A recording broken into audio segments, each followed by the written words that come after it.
Iowa football has real depth at the defensive tackle position. Why that's going to be a big difference maker for the defense in 2025.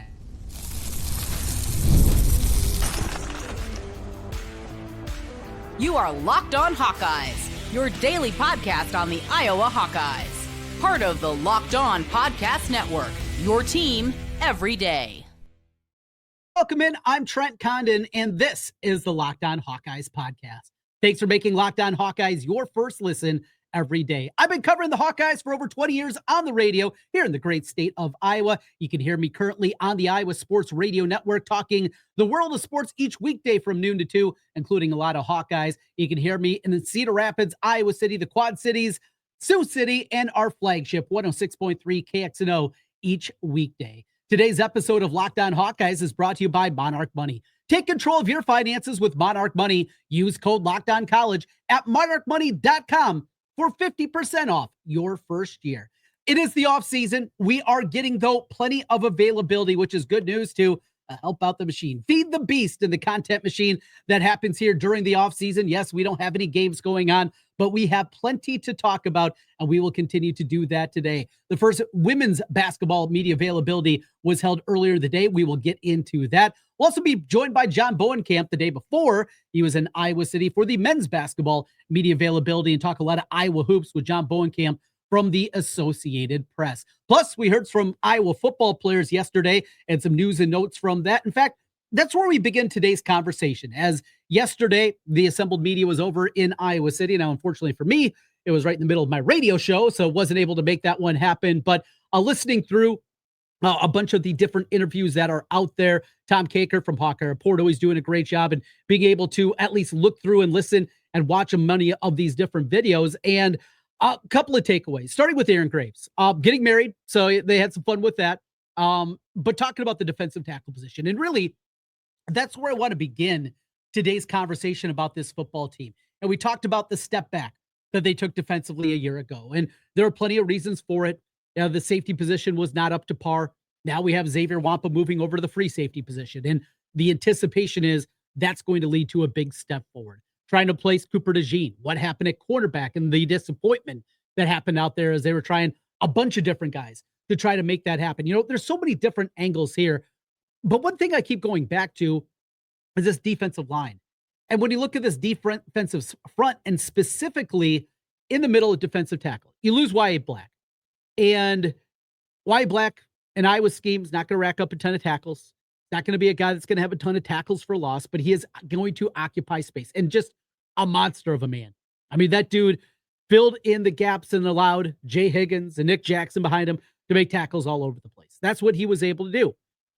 But you look at Aaron Graves, and you know, I mentioned last week when he was up for, or Phil Steele had him nominated for an All-American team. The counting stats were even better than I remember from a year ago.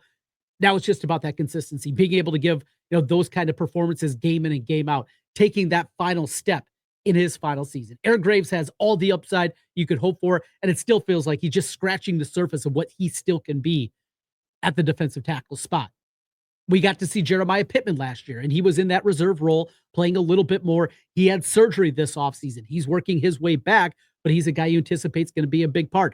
But what Iowa did going into the transfer portal, something that they didn't bring a ton of guys, but one place they looked specifically was the defensive tackle position. You start bringing in Jonah Pace from Central Michigan. 20 tackles, 4 sacks last year, occupier, guy that knows how to play at a D1 level, even in the MAC. And you hope, at minimum, there's a rotational piece. But maybe the biggest grab on the defense very well might prove to be Bryce Hawthorne.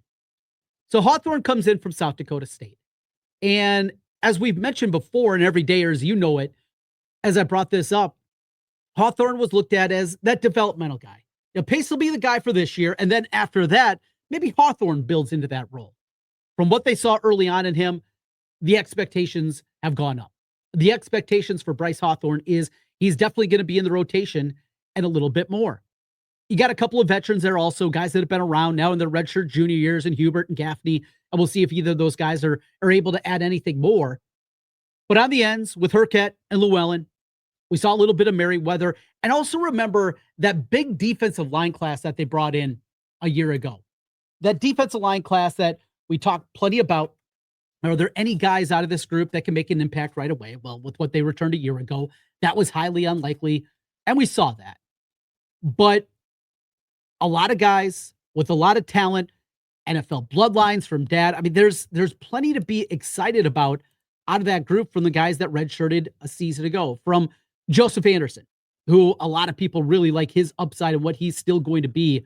What do you look forward and what he's going to be able to help out? You know, can Brad Fitzgibbon be one of those guys in the middle that builds himself into something in his first season? I mentioned, obviously, Jose Epinesa coming in this year in that freshman class. And Epinesa, though an outside guy, does he build into an inside guy? I think that's something you definitely have to take a look at. But back to the redshirt freshman in Shanike, Anderson, even Drew Campbell, Devin Kennedy, speaking of NFL bloodlines, with Jimmy Kennedy, his dad, out of Penn State. That group of guys, can one of those guys hit this year? Because if that happens, suddenly this defensive tackle group and overall this defensive line group goes from, that should be all right, to really, really good. You saw Llewellyn. I mean, that guy is a man possessed. And Llewellyn had offers from the SEC to come to the portal. He wasn't biting. He stuck around, going to be a Hawkeye for his final season. That dude's going to be able to get to the quarterback, throw Epinesa into the mix, Burkett, another guy, Merriweather, just on and on and on. The amount of depth that they're accumulating at this defensive line, I think is going to take it to another level. And there's still guys to be excited about that we've seen, that have played, that have been out there, that have made plays. There's a lot of excitement up front.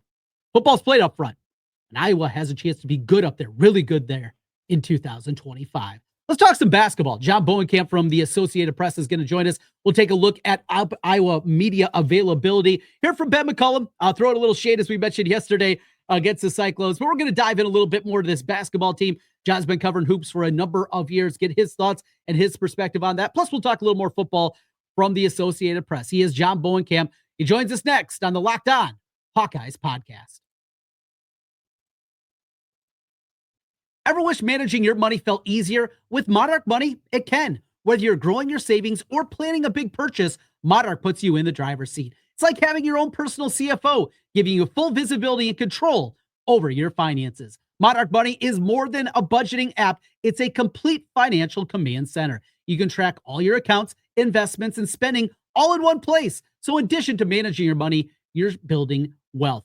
Monarch Money helped my wife and I stay on the same page as we started to dive a little bit deep with Monarch Money. We found out what we were spending on different things we can come back, where we can save, where we can reinvest, and you can do the same with Monarch Money. Take control of your finances with Monarch Money. Use the code LOCKEDONCollege at monarchmoney.com for 50% off your first year. That's monarchmoney.com with the code LOCKEDONCollege for half off your first year. monarchmoney.com. We welcome in the self-proclaimed wise owl on the Iowa Hawkeye beat. He is John Bowenkamp from the Associated Press, Iowa College basketball news, and a whole lot more. What's happening, John? Not much. I'm doing well. So yesterday, a little media availability. You guys got some open practice last week. Ben McCollum working the masses, right? And working you guys on the beat a little bit and being able to see this team, talk to some guys, building those relationships, all very important as you look to rebuild this program back up. Before we kind of get into a few ins and outs, going back to the hiring, getting Ben McCollum to come here, as we found out more and more about his background, being born in Iowa City, growing up such a big Hawkeye fan, and the way that it feels like he's really endeared himself well to the program. And then he took it a step further and made a little subtle jab to our friends up in Aves. Feels like he is pushing all the right buttons here in the first couple months on the job.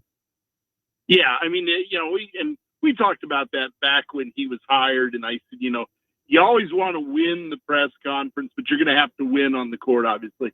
But he has not only won the press conference, he has won the last couple of months in terms of putting together this roster, going out, the iClub events, which for some reason they don't have one in Southeast Iowa, which that's a complaint for another day. Yes. But anyway, I mean, he's out there, and he's and then again, the little jab yesterday at the rival.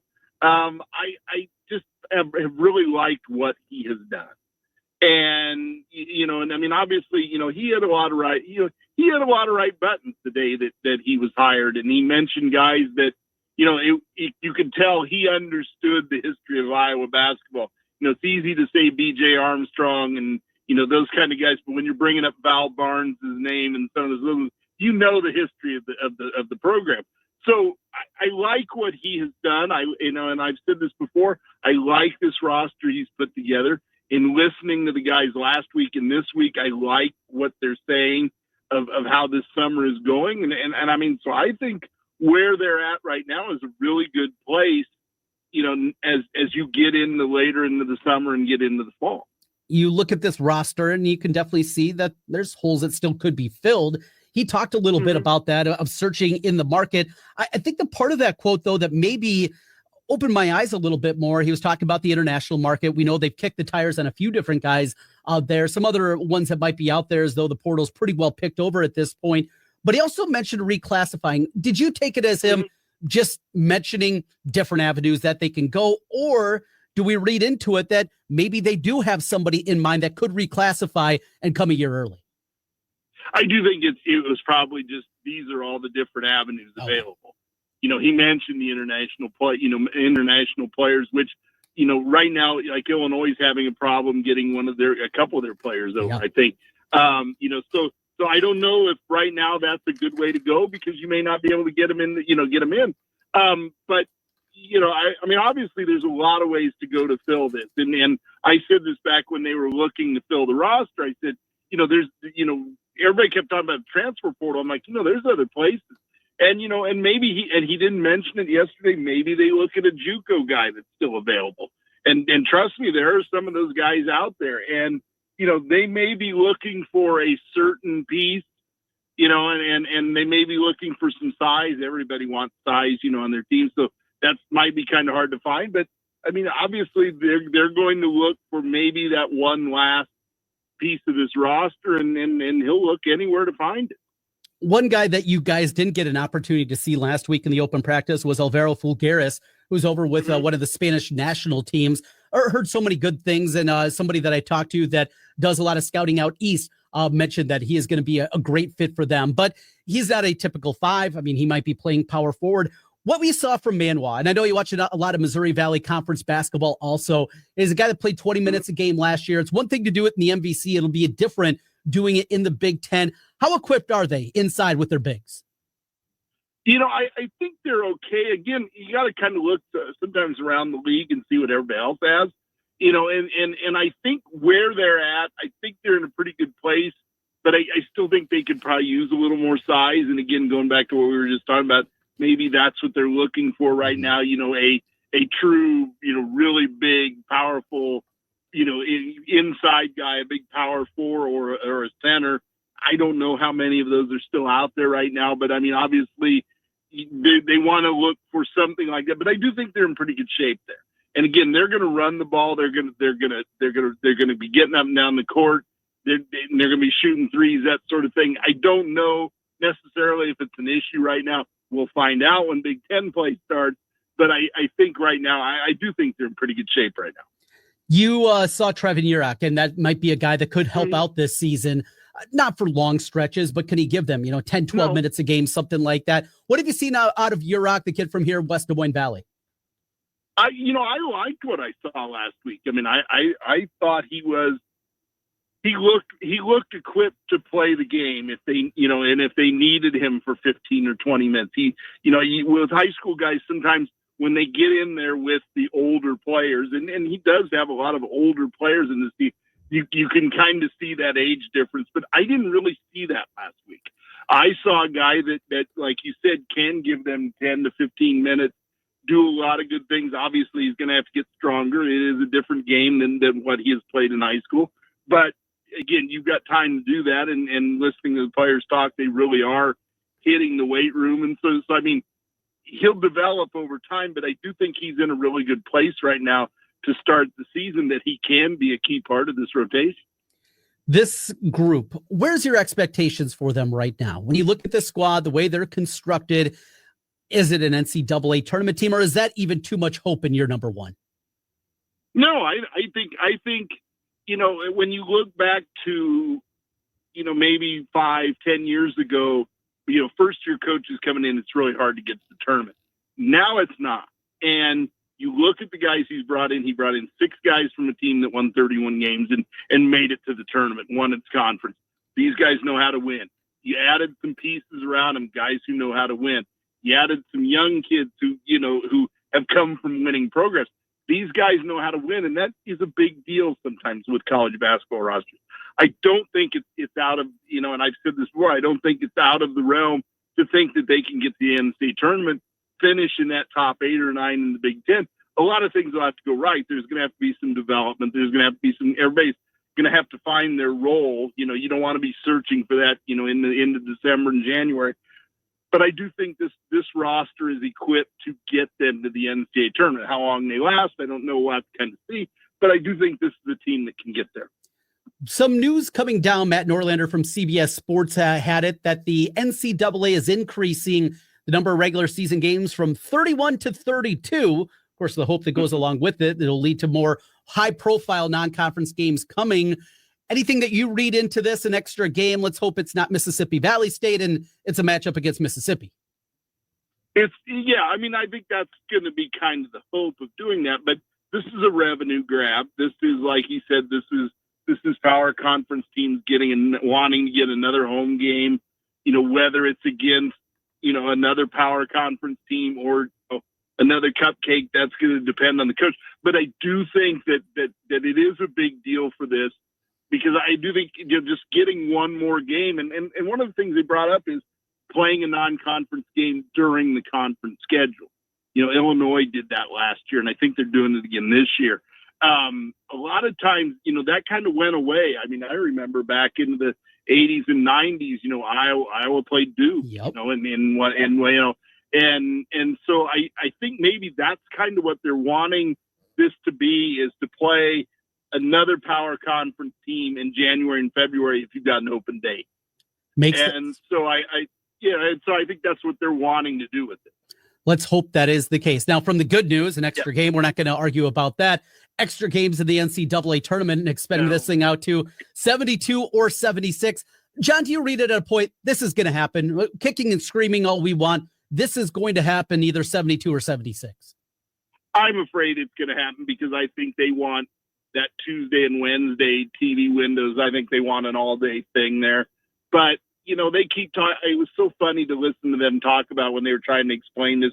And they brought up the Indiana State team that didn't make it a couple of years ago. And I'm like, you guys aren't doing this to help Indiana State. Right. You're not doing this to help a Valley school. You're doing this to get an 18-12 Vanderbilt team in, or Ole Miss or somebody like that. It is just, or to lump all those 16 seeds and 15 seeds into that first game, so you're not dealing with them on the weekend.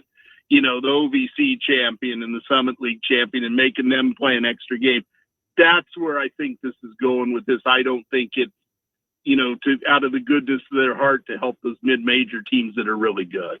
One football question for you, and just in general, as we go through this off season, you guys get availability, got Big Ten media days, Iowa media days. We'll lead up to the season. It's a long build up to get there. Just where you sit on June 25th, when you look at this football team for this season, 2025 only, kind of where you are when you look overall at the program. Probably better than what a lot of people think. I mean, and it's in my mind that what makes me say that is Mark Gronowski. I know where he came from. I know how he can play. Mm-hmm. And I just think this is their best quarterback they've had in a while. And if they can protect him, and I think they can, if he's got the pieces around him and the receivers and then the running backs, which I think he does, I think this is a very good offense. To me, the biggest question is, who kind of emerges on defense right now? Who's that Jay Higgins? Who's that Nick Jackson? Those kind of guys. But offensively, I think they're in a really good place right now. And getting back to the quarterback thing, I think they're in a really good place in not just the starting quarterback, but the backup quarterback. And so I just think this offense is in a better place now under Tim Lester. And that to me gives me some confidence about this team. You still like watching the Dodgers play? Oh, it's just fun. fun. You know, I mean, when you get to watch excellence night in, night out, you got to do it. And I mean, it's starting to become a runaway now. The cream, I always say cream comes to the top. Cream is there now in June. Oh boy, it's a different life than I certainly lead. Hey, Jack Dreyer, he was the opener last night of the season. What are you seeing from the former Hawkeye and the Johnston Dragon, Jack Dreyer? He's been really good. I mean, he's been that middle guy when they've had to do these bullpen games. He's been the starter, and I think that's kind of a good experience thing for him. But he's had a couple bad outings here and there, but on a consistent basis, he's been really good. And he's been that middle guy that they've needed. And he's been a surprise. I mean, at the beginning of the year, back in February, you didn't think much of his chances, and he's gotten a chance. He's made the most of it. He's got good stuff. He throws strikes, and that's what you want out of that position and what he does. Fast forward to the middle of October. You and your Dodgers are back in the NLCS. On the other side, I'm going to give you two options. Either team from the East, the Phillies or the Mets, or a team from the West, the Giants or the Padres. Who would you rather see in an NLCS? I mean, I'm not scared of any of them, but I would rather play the NL East teams because I hate playing the Padres because of their little brother act, and the Giants are the Giants, and it's like, I don't want 7 games of the little brother act. It's like, I would rather play the Mets, Phillies straight up. And I mean, there's no rivalry there. It's just baseball. And and all the other stuff that goes along with it wouldn't be there, but that's what I want. It's not going to be anybody from the NL Central, so I'm not worried about that. Oh, look at that. Shots fired. And John Bowenkamp saying that Padres and the Giants are little brothers. I think you're scared of them. I think that's what it is. I'm not worried about that. I don't say that about the Giants. The Padres are little brothers. Okay. Hey, John, appreciate the time as always. Good catching up with you. Thanks.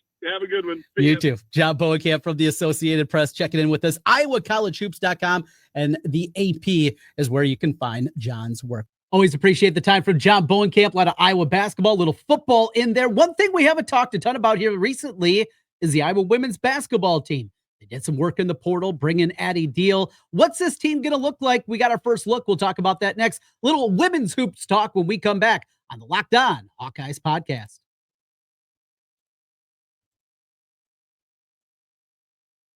Guys, you probably heard of Viagra or Cialis, maybe even tried them. But if you're looking for something beyond the usual pill, it's time to meet Rugiet Ready. Rugiet Ready is the next-gen prescription treatment designed to amplify arousal in the brain and boost blood flow. Unlike usual pills, it can take hours. Rugiet's 3-in-1 formula dissolves under your tongue and kicks in fast, on average in 15 minutes. Effects can last up to 36 hours, so you can stay confident and control when the moment is right.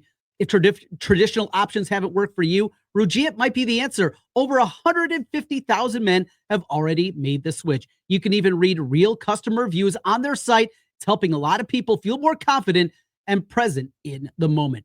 Head to Rugiet.com/LockedOnCollege and use the code LockedOnCollege to get 15% off today. That's Rugiet.com, RUGIET.com/LockedOnCollege with the promo code LockedOnCollege for 15% off. Individual results may vary with prescription treatment. Compounded drugs are permitted to be prescribed under federal law, but are not FDA approved and do not undergo FDA safety, effectiveness, or manufacturing review. Please visit the Rugiet website for full safety information. Trent Condon back with you one final time on the Locked On Hawkeyes podcast. Thanks for making Locked On Hawkeyes your first listen every day. Let's talk a little hoops. Women's hoops. We've talked a lot of men here the last couple of days. Had some media availability. Women's basketball team with their first of the season. So it's a first look at Addie Deal out there in a Hawkeye uniform, not practice uniform, but still getting to see Addie Deal out there. She's going to be good. And, it's weird with expectations. And of course, what we saw with Caitlin going back a couple of years and what the expectations are going to be for a high 4-star, 5-star type of prospect with her, and what the role is going to be.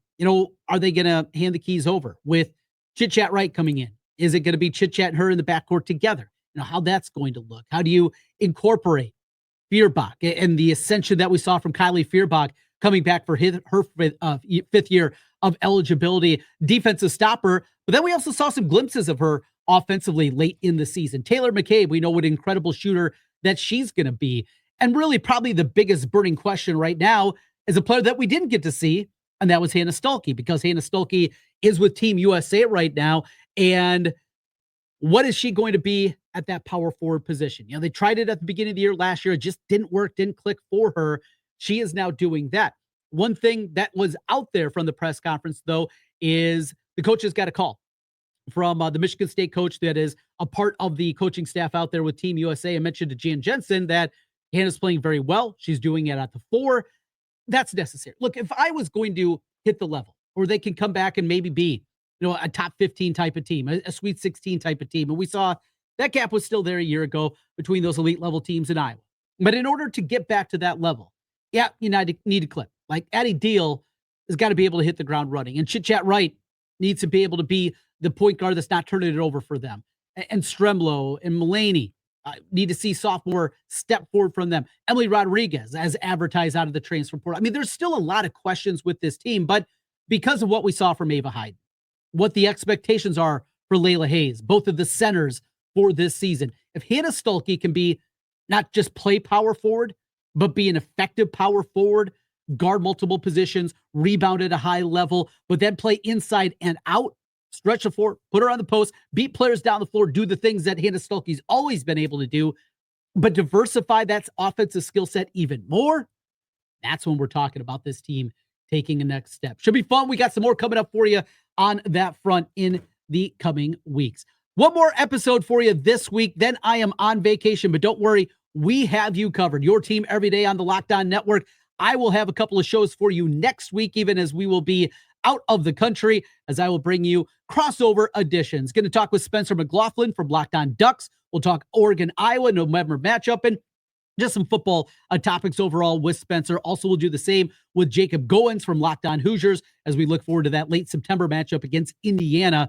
And boy, what a pivotal game that's going to be. That's coming your way next week. One more regular episode, though, coming up for you tomorrow, this week on the program. Thanks for being with us and making Locked On Hawkeyes your first listen every day. We'll talk to you again tomorrow. Until then, go Hawks.